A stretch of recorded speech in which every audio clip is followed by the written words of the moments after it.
Welcome to the ancient Principality of Saborga, the real-life setting for my story, featuring a 9th century pope, his Christian knights, and a 21st century prince, his beautiful daughter and an English Lothario. Just over my shoulder you can see the Rock of Monte Carlo. Like Monaco, we have our own prince and claim independence. Unlike our neighbours, our claim remains disputed by most, the economy is failing and our prince has no actual power or money.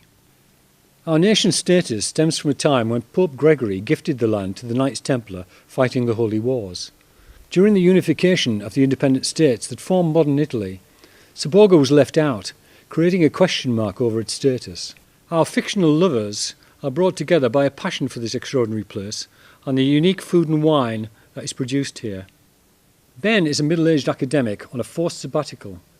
He's running away from botched careers and failed relationships. Alessandra is the daughter of the current ageing prince, back home to care for him after a glittering career as a chef in New York. They both have baggage. Turning her back on fancy ingredients and glitzy presentation, she rediscovers the authentic local cuisine of her late mother. She also learns to love the rural lifestyle that originally drove her away from Saborga. Fearing that Ben's work and search for an economic miracle based on mass tourism will ruin the things that she now loves, she determines to thwart his work. When the long sought after evidence proving independence is finally found, it is not the golden goose that everybody had hoped for. In fact, it's the catalyst for family feuds, lovers' quarrels and a political firestorm.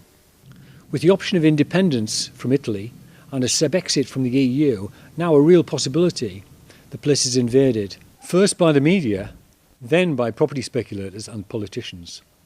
Ben realises that if he is to hold on to the things he has grown to love, he must try and put the genie back in the bottle.